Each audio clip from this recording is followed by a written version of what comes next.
Good morning, students. Welcome to Kaksha. I am Jyotika Bahal, a curiosity-driven science educator. My vision is that I try to create a curiosity among my students so that they can ask why. Clear?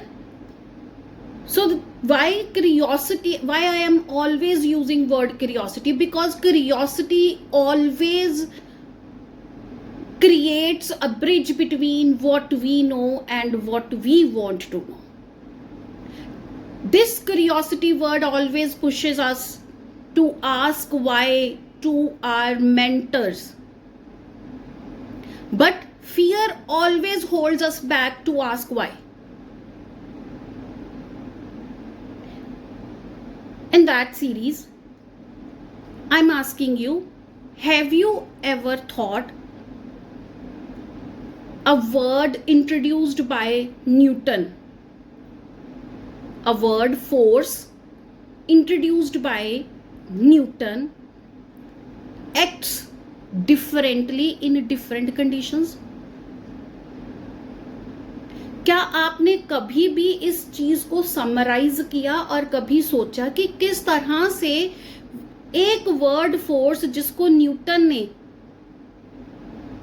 Introduce किया था कि force is a push और पुल of a body, वो किस तरह से हमारी different conditions में किस तरह से वो डिफरेंटली काम करता है? इसको हम इलैबोरेट करते हैं। जैसे हम एक एग्जाम्पल में सबसे पहले हम लोग 4 इसमें कंडीशंस लेके जा रहे हैं। सबसे पहली कंडीशन ले रहे हैं कि हमने एक टेबल ले लिया, टेबल पे हमने 2 पेन रख लिए। अब ये दोनों पेन आपस में अट्रैक्ट नहीं कर रहे हैं, एक दूसरे की तरफ पुल नहीं हो रहे। दूसरी कंडीशन है, मैंने उसी एक बॉल ले लेते हैं, उस बॉल को एक इंक्लाइंड प्लेन पे रख दिया। अब अगर उसको बॉल को इंक्लाइंड प्लेन पे रखा है, किसी एक एंगल पे है, ये हमारा हॉरिजॉन्टल प्लेन है, ये हमारा इंक्लाइंड प्लेन है, तो बॉल नीचे की तरफ आ रही है। वहां पे फोर्स एक डिफरेंट तरीके से एक्ट कर रहा है। दूसरी कंडीशन है, जैसे ये मैंने पेन लिया, इस पेन को पहले मैंने ये सीधा इस तरह से किया, फिर उसको इस तरह से ड्रॉप कर दिया, फिर उसने अपना एक पाथ चेंज किया। क्लियर? तीसरी कंडीशन है कि मैंने उसको एक एंगल पे रख के इसको ड्रॉप कर दिया। अब आप सबसे पहले तो इसमें ये देखो कि जब 2 चीजें टेबल पे पड़ी हैं तो वो तो दोनों आपस में अट्रैक्ट ही नहीं हो रही। दूसरी कंडीशन जो मैंने आपको इंक्लाइंड प्लेन वाली बताई, उसमें बॉडी नीचे आ रही है, लेकिन जब वो नीचे गिरती है तो उसकी साउंड प्रोड्यूस होती है लेकिन कम प्रोड्यूस होती है।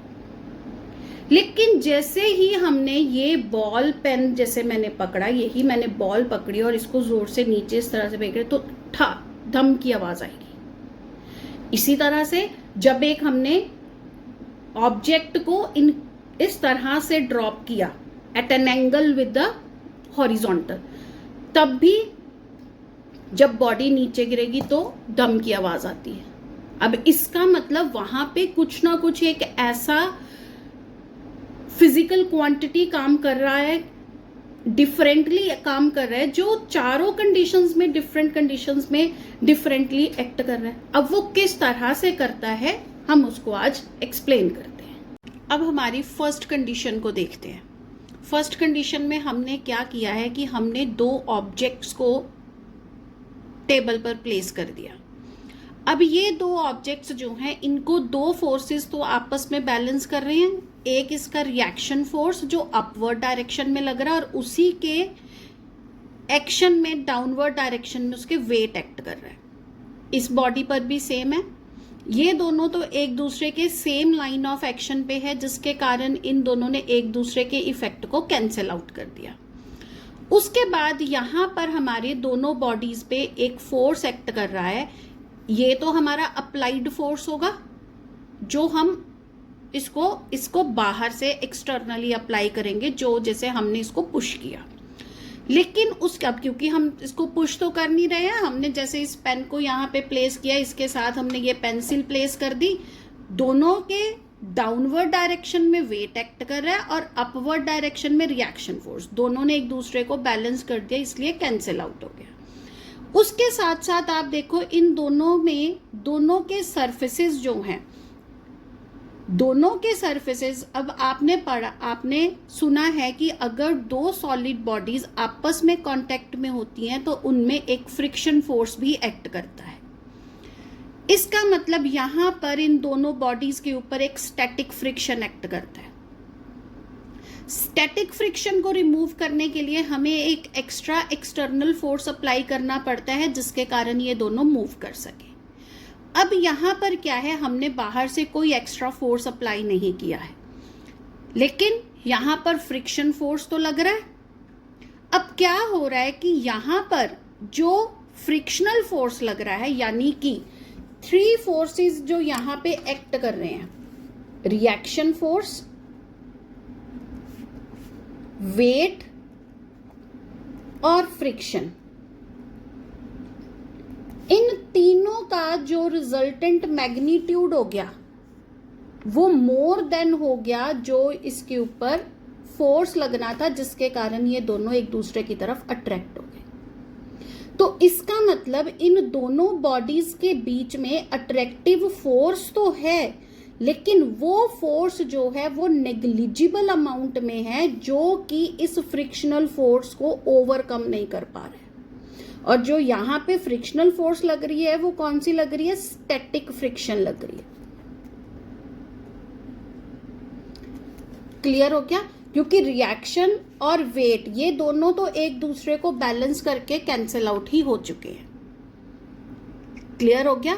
यानी कि यहां पर ये दोनों बॉडीज आपस में अट्रैक्ट तो हो रही हैं, लेकिन वो हमारा फोर्स ऑफ अट्रैक्शन जो है वो वीक है, उसका मैग्नीट्यूड जो है वो वीक है, जिसके कारण वो हमें नजर नहीं आ रही है कि वो अट्रैक्ट हो रही है। क्लियर हो गया? समझ आया? एक फोर्स यहां पे लग रहा है। अब मैंने सेकंड कंडीशन जो आपको एक्सप्लेन करनी है, वो सेकंड कंडीशन हमारी कौन सी है? Condition number 2। कंडीशन नंबर 2 में हमने क्या किया, ये हमारा एक हॉरिजॉन्टल सरफेस है, ये हमारा एक इंक्लाइंड प्लेन आ गया जो एक एंगल थीटा पे है। यहां पर हमारी एक बॉडी प्लेस्ड है। अब ये बॉडी एक, यहां पे हमारे पास डाउनवर्ड फोर्स लग रहा है, यहां पे ये हमारे वेट एक्ट हो रहा है, यहां हमारे क्या एक्ट कर रही है, फ्रिक्शन एक्ट कर रही है, यहां पर क्या एक्ट हो रहा है, रिएक्शन। इस रिएक्शन को कौन बैलेंस कर रहा है, यहां पे mg cos थीटा बैलेंस कर रहा है। क्लियर? क्या बैलेंस कर रहा है यहाँ पे, ये mg cos थीटा, यानी कि यहां पर जो ये हमारा फोर्स आ रहा है वो कौन सा आ रहा है, mg sin थीटा के कारण आ रहा है। क्लियर हो गया? तो यानी कि यहां पर भी अब mg cos थीटा ने रिएक्शन फोर्स को बैलेंस कर दिया है। क्लियर? तो यहां पर भी बॉडी जब नीचे की तरफ आएगी तो वो ज्यादा फोर्स के साथ नहीं गिरेगी, ज्यादा आवाज नहीं आती। क्लियर हुआ? और ये कौन सा मोशन रिप्रेजेंट हो रहा है यहां पे, सीधा जो translatory motion, linear motion body की नीचे आ रही है। क्लियर हो गया? अब इसी तरह से, अब यानी कि एक फोर्स हमारे, एक तरह का फोर्स यहां पे एक्ट हो रहा है, सेकंड तरह का फोर्स यहां पे एक्ट हो रहा है। अब हमारी आती है कंडीशन नंबर 3। अब कंडीशन नंबर 3 में हमने क्या किया है, हम एक एक्सिस ले रहे हैं, एक्स और वाई एक्सिस, यहां से बॉडी को हमने थ्रो किया नीचे की तरफ। अब ये हमारा एक्स एक्सिस है, इसका मतलब ये डिस्टेंस हमारा कहीं ना कहीं एक्स को ही रिप्रेजेंट कर रहा है, और ये वाला डिस्टेंस हमारा किसको रिप्रेजेंट कर रहा है, वाई को, क्योंकि ये वाई एक्सिस के पैरेलल है। लेकिन अब यहाँ पे तो इसने एक वेलोसिटी अटेन करी है जो कि उसकी इनिशियल वेलोसिटी हो गई, लेकिन जैसे ही वो इस पाथ पे आई, जैसे ही वो नीचे आना शुरू हुई, तो उसकी ये रिजल्टेंट वेलोसिटी बनी v। अगर ये रिजल्टेंट वेलोसिटी बनी है तो इसके ये दो कंपोनेंट्स बने, एक बना vx और एक बना इसका vy कंपोनेंट, यानी कि वर्टिकल कंपोनेंट, और ये बन गया उसका हॉरिजॉन्टल कंपोनेंट, और यहां पे आ गया उसका एक एंगल बीटा। अब यहां पे जब बॉडी नीचे आके गिरती है तो वो under the effect of body gravity के नीचे आके गिर रही है।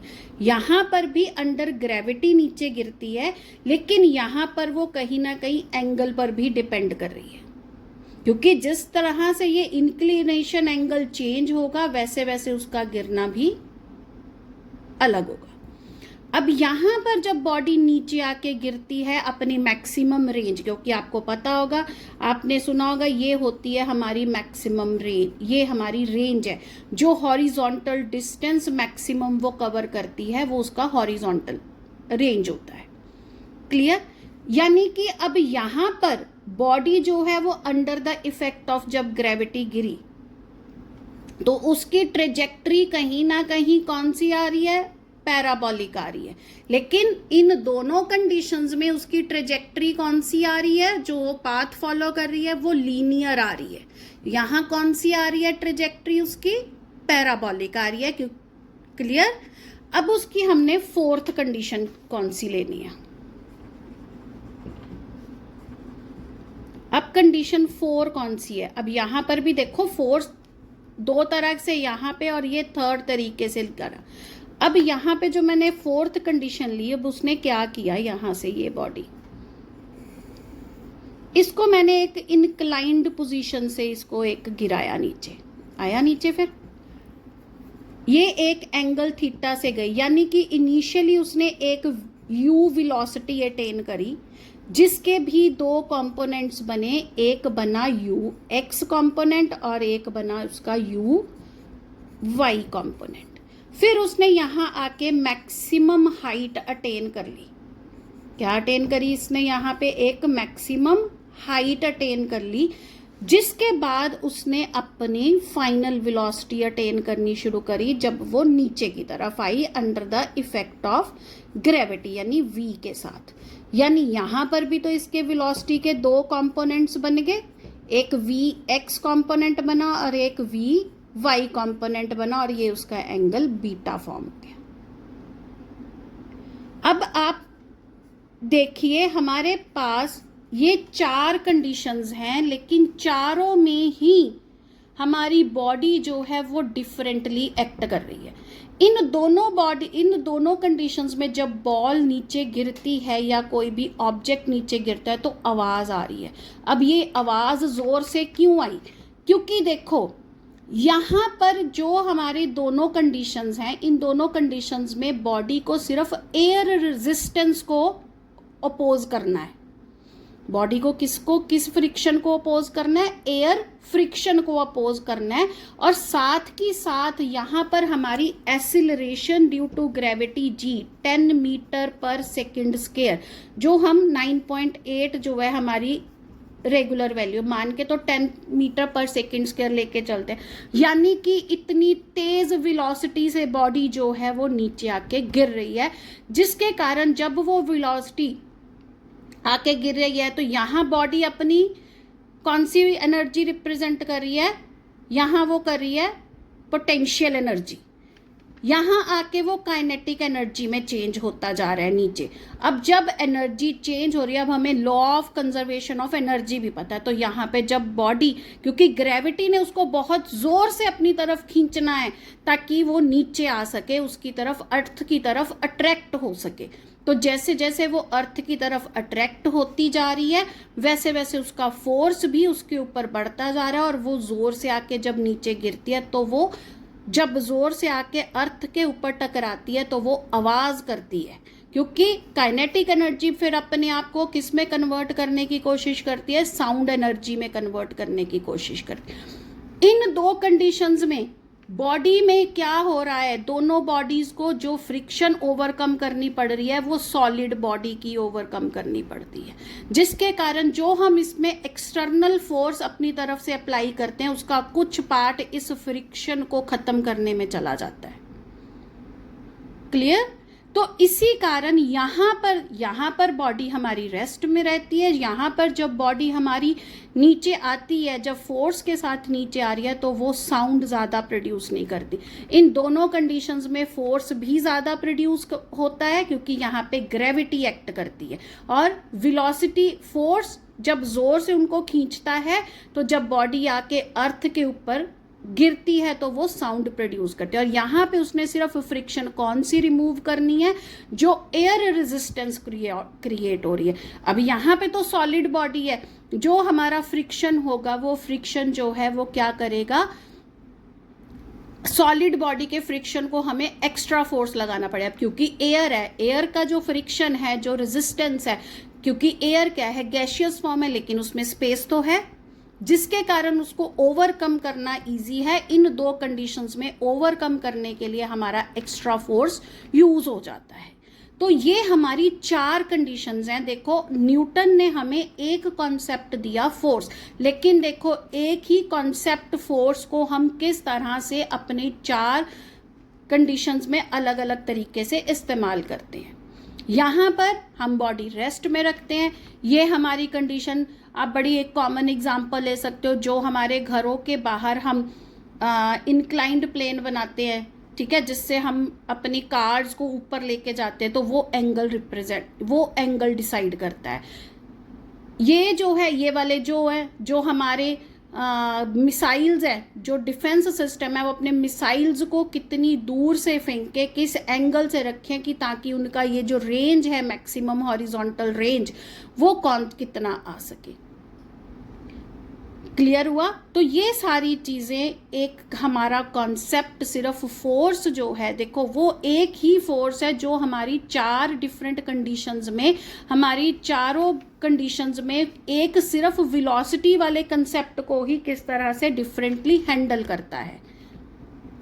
तो अब अगर हम सोचे कि किस तरह से एक वर्ड, हमारा जो फोर्स है जो हमें न्यूटन ने दिया था, वो किस तरह से हम डिफरेंट कंडीशंस में डिफरेंटली यूज कर सकते हैं, उसके लिए भी आपको ये सोचना पड़ता है। तो इसका मतलब अगर साइंस को हमें इंटरेस्टिंग बनाना है, उसके एप्लीकेशंस की तरफ हमें अपनी सोच को लेके जाना है, तो हमें अपने लिए एक क्यूरियोसिटी क्रिएट करनी पड़ेगी। साइंस के डरना नहीं है, उसके लिए हमें क्यूरियोसिटी अपनी बनानी है, ताकि हम उसके लिए क्वेश्चंस अराइज कर सके, हम वाई कर सके। सो अगर आपको मेरा ये कॉन्सेप्ट पसंद आया है, या आप कोई भी नया कॉन्सेप्ट मेरे से इस तरह से समझना चाहते हैं, तो प्लीज़ मेरा चैनल सब्सक्राइब करें और अपने सजेशंस को कमेंट ज़रूर करें। Thank you.